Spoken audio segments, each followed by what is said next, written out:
Psalm 91. Security for those who trust in the Lord. He who dwells in the secret place of the Most High shall remain stable and fixed under the shadow of the Almighty, whose power no foe can withstand. I will say of the Lord, He is my refuge and my fortress, my God. On Him I lean and rely, and in Him I confidently trust.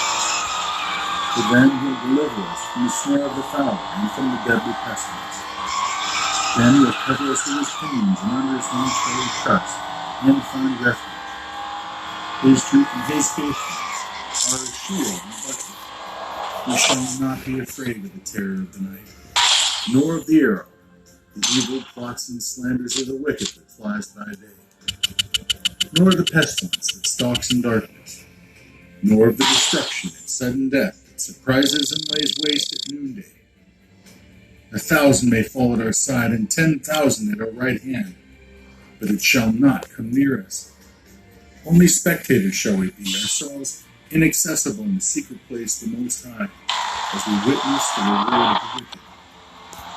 Because you've made the Lord your refuge, and the Most High your dwelling place, there shall no evil befall you, nor any plague or calamity come near your tent. For He will give His angels His special charge over you, to accompany you, to defend, and preserve you in all of your ways of obedience and service. They shall bear you up on their hands, lest you dash your foot against the stone. You shall tread upon the lion and the adder, and the young lion and the serpent shall you trample underfoot. Because He has set His love upon me, therefore will I deliver Him. I will set Him on high, because He knows and understands my name, has a personal knowledge of my mercy, love, and kindness, trusts and relies on me, knowing I will never forsake Him, no, never. He shall call upon me, and I will answer Him. I'll be with Him in trouble. I will deliver Him and honor Him. With a long life I will satisfy Him and show Him my salvation. In Jesus' mighty name, amen.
Welcome, everybody. This is Hubert, and this is Good God.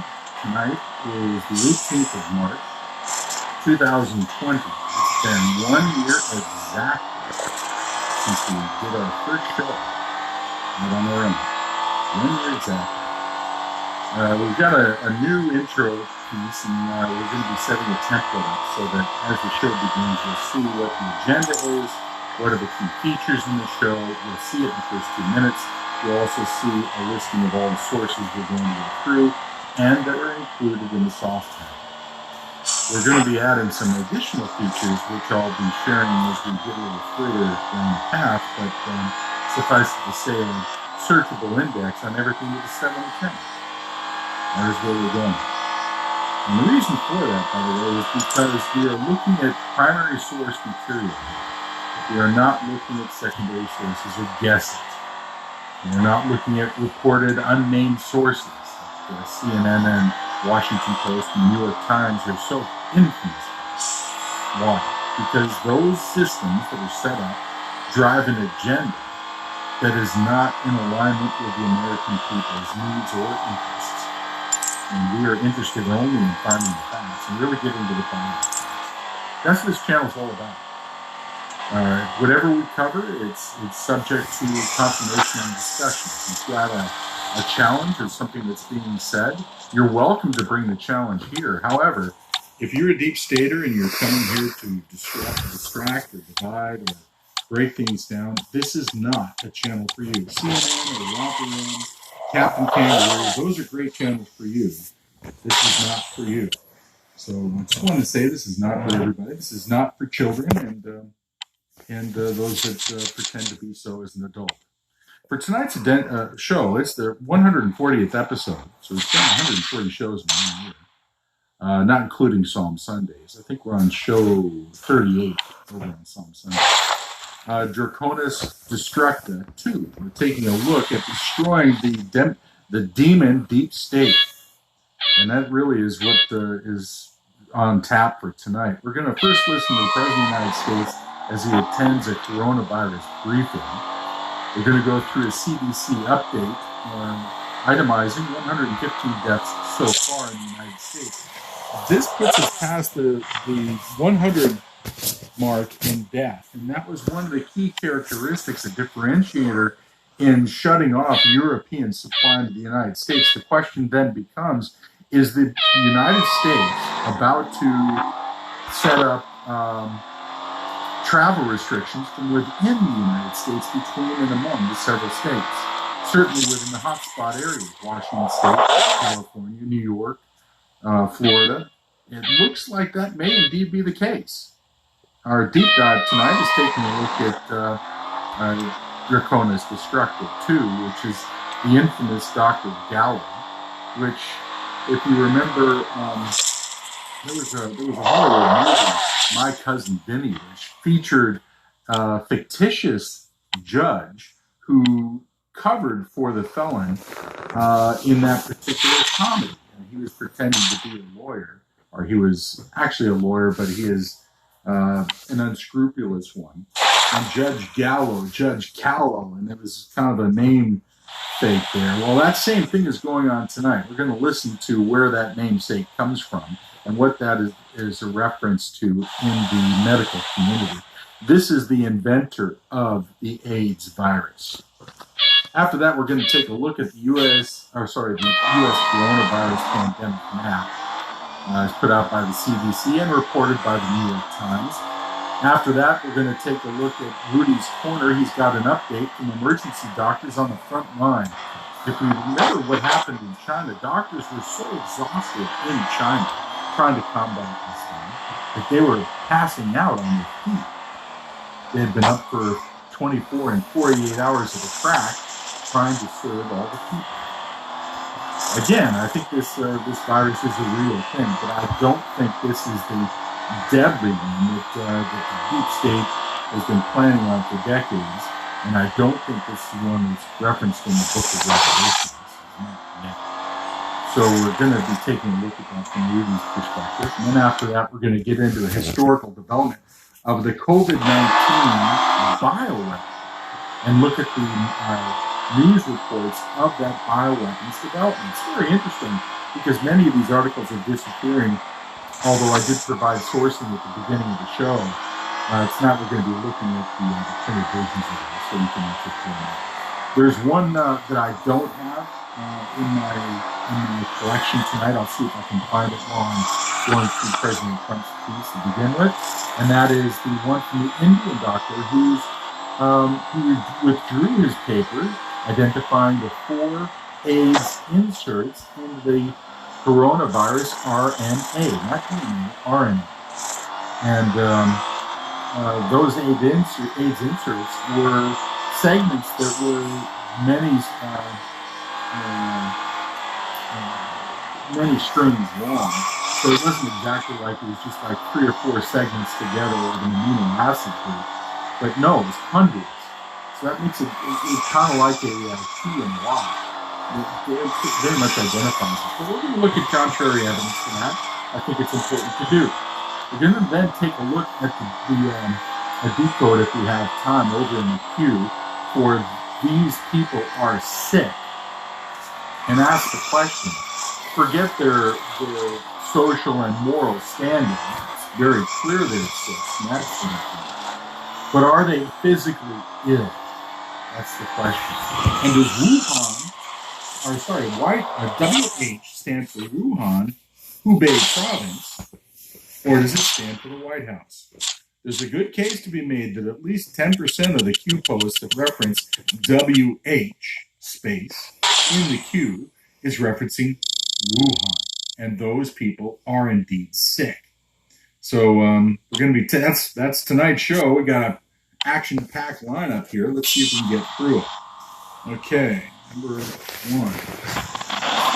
Let's see. This is all part of Tech Tyrant Comeuppance. We are going to be examining each of these individual players of those that are running the globalist deep state that really intend to murder every single American if they can, if they can get away with it. Certainly murder the society itself. That's their objective. And we're really taking a look tonight, continuing a deep dive into Bill Gates as just the first example. We will be doing a similar dive on each of the different players in the globalist deep state as Tech Tyrants. If you want to find the show, or if you find that this particular show gets cut off again, you'll be able to find it over on Vimeo. And the best way to do that, instead of trying to remember the long gobbledygook name, is just click on the V at the top of the page.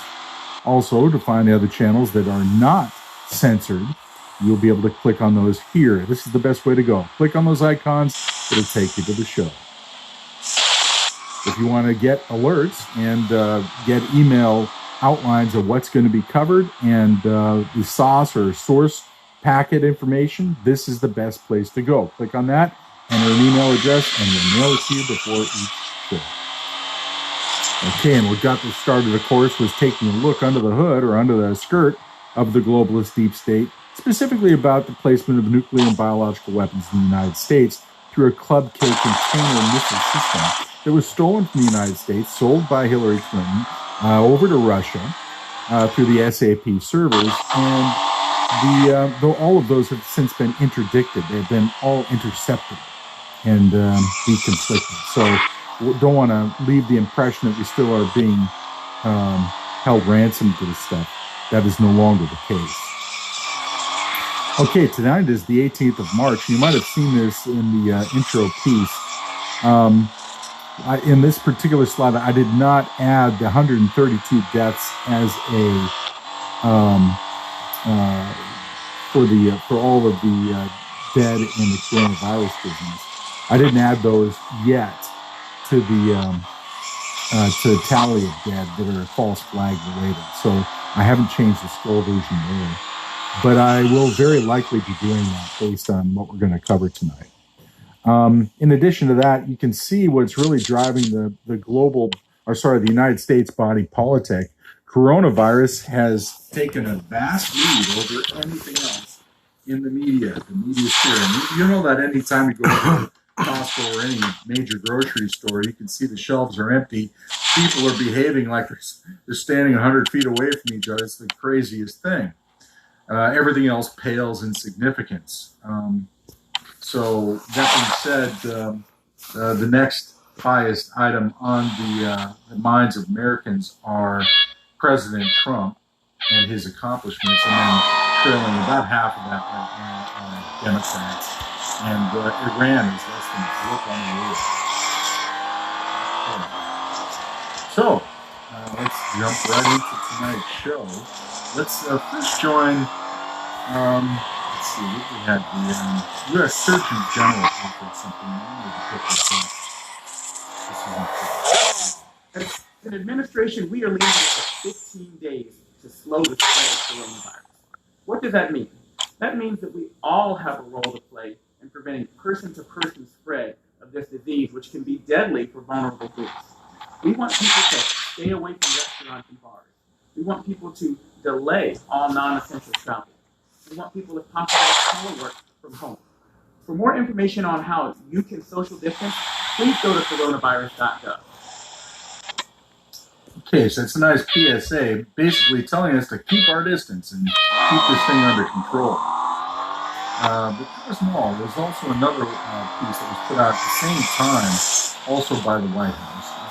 We know that we're asking Americans to do a lot. So we're asking everyone to be self-aware so that we can protect those who are most susceptible to this virus. We really need everyone who feels sick in any way, even if they think it's a very mild symptom, a little sore throat, a little runny nose, to stay home. Do not go to work. If your children are sick, do not go to work. If your spouse is sick, do not go to work. Tell your friends not to go to work if they're sick. Sorry, just making a comment there. I probably should have the mic on mute. Okay, so after that, of course, the president then attended a coronavirus briefing. We're not going to listen to the whole thing. We're going to listen to a good part of it now, because there's a couple of pieces that come up regarding the Stafford Act and the Defense Production Act. We're going to review both pieces in turn. So let's hear what the president has to say.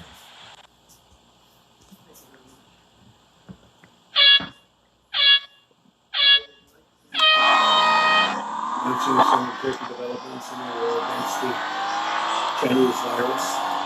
We'll be invoking the Defense Production Act just in case we need it. I think we all know what it is. It can do a lot of good things if we need it, and we will have it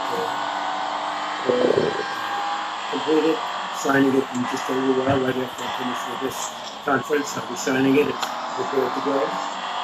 So we will be invoking the Defense Production Act. Last week I signed an emergency declaration under the Stafford Act, which is we invoked previously, and which activated FEMA's national response coordination center. FEMA now is fully engaged at the highest levels. Today FEMA is activated in every region. We are at level 1 being the highest level, which we will work with, and we've been working with FEMA. I've done a lot of work with FEMA. They're incredible. Always been in hurricane coordinator. We're right now in Tennessee, a large group working in Tennessee. They've been incredible. I was Frederick, right? Alabama last year, also a tornado, and then obviously the numerous hurricanes in different locations that were, in some cases, very devastating, and in other cases, FEMA came through. This is a very different kind of a work for FEMA, but they will come through, as they always do. Tremendous people, tremendous talent in FEMA. We are sending, upon request, the 2 hospital ships are being prepared right now. They're massive ships. They're the big white ships with the Red Cross on the sides. One is called the Mercy and the other is called the Comfort. And they're in tip-top shape. They soon will be. They're getting ready to come up to New York. I spoke with Governor Cuomo about it. He's excited about it. And I also, we haven't made the final determinations to where it's going to go on the West Coast. The Comfort is located now in San Diego, and it's going to be, we'll be picking the destination fairly shortly. So those 2 ships are being prepared to go, and they can be launched over the next week or so, depending on need. Earlier this week, the first clinical trial of the vaccine candidate for the virus began in Washington State, as you probably know. The genetic sequence of the virus was first published in January, but thanks to the unprecedented partnership between the FDA, NIH, and the private sector, we've reached human trials for the vaccine just 8 weeks later. It's a record by many, many years. It used to take years to do this, and now we did it just in a very short time. That's the fastest development in history of what we're doing with regard to the vaccine. We're making very, very big progress. Today, I can announce further steps to expand testing capacity. We're working with several groups to determine if the self-swab, a much easier process than the current process that's not very nice to do, I can tell you, because I did it. But we have a current process that's a little bit difficult. If you have it done, the groups are working on determining if a self-swab by an individual is as effective as the other. The other is very effective, very accurate. But we're going to see if we can do a self-swab, which is would be a lot more popular, I can tell you that. So, and that would be administered also by a health official, but it would be a lot easier to do. The fact is that the health professionals it would free up a lot. Let me just say, the self-swab is what it is. It's a self-swab. You do it yourself. The other has to be issued by a health professional, and it's something that is quite difficult. And we think it's working out for the self-swab. And if it would test positive, the people would go and they would do what they have to do. But we think that's probably working out. I've asked the FDA to cut through the red tape and reduce regulatory barriers. We are looking at some very exciting things, and I'm going to be holding a second news conference either today. We're going to talk about the FDA. Some things are happening that are quite exciting, and we're going to be doing that either later today or tomorrow, fairly early tomorrow. So we'll see what happens. But the FDA, my instructions have been working very, very hard on a number of developments, and we'll be discussing them with you later today or tomorrow. And this afternoon, I'll be meeting with nurses on the front lines of the battle against the virus. They're truly American heroes. They want to get it done. They're incredible people. So we're going to be meeting with nurses, and I actually look forward to that. Very brave. They're taking a lot of risk, and they have done an incredible job, and they never complain. Today, I'm also announcing that the Department of Housing and Urban Development is providing immediate relief to renters and homeowners by suspending all foreclosures and evictions until the end of April. So we're working very closely with Dr. Ben Carson and everybody from HUD. Every generation of Americans has been called to make shared sacrifices for the good of the nation. In World War II, young people in their teenage years volunteered to fight. They wanted to fight so badly because they love our country. Workers refused to go home and slept on factory floors to keep assembly lines running. And the numbers of ships that they built during World War II to this day nothing like that has ever been equal. They were doing ships literally on a daily basis. Nobody's ever seen anything like it. And to this day, nobody's seen anything like that, what they were able to do during World War II. And now it's our time. We must sacrifice together because we are all in this together, and we'll come through together. It's the invisible enemy. That's always the toughest enemy, the invisible enemy. But we're going to defeat the invisible enemy. I think we're going to do it even faster than we thought. And it will be a complete victory. It'll be a total victory. So we'll have a second conference, again, having to do with the FDA, and so I think it's going to be potentially a very exciting news conference. And we'll do it as quickly as we can, so whether it's today or tomorrow. And I'll, with that, ask Mike Pence to say a few words, and thank you very much. Thank you, Mr. President. The White House Coronavirus Task Force met this morning, and now that we have cases in all 50 states, we're continuing to move out on the President's call to bring the full resources of the federal government, a full partnership with every state and territory, the full power of the American economy to support businesses and families. As the President says to us, and every day, we'll do whatever it takes. We're all in this together. Yesterday, the President met with the tourism industry executives and also had an engaging discussion with all the top companies in our industrial and medical supply chain. President, as you all are aware, also announced today that by mutual consent, the northern border to Canada will be closed to non-essential travel. This does not include essential travel or the transit of goods, but it was the mutual discussion that took place this morning between the President and Prime Minister Trudeau and the Department of Homeland Security will be effectuating of that decision. The President spoke with some of the nation's top business leaders today, again to speak about the supply chain in the country. For our part, we're going to be conducting a conference call later today with state and local health officials to renew our ongoing commitment of cooperation and collaboration. As the President said last week in signing the Stafford Act, he stood up the National Response Coordination Center, and today at the President's direction, FEMA has gone to level 1.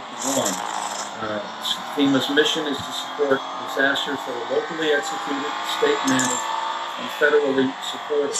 And tomorrow, Okay.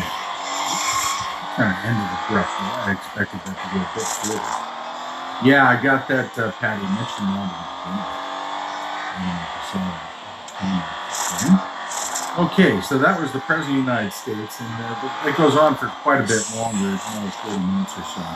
But the upshot of it is the most important part was the Stafford Act and the Defense Production Act. So let's pull up the internet and see if we can find out about the Stafford Act and the Production Act. Let's this out. Let's begin with the Stafford Act.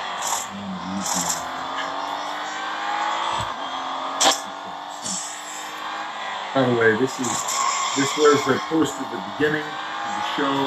I'm also going to put it out there now.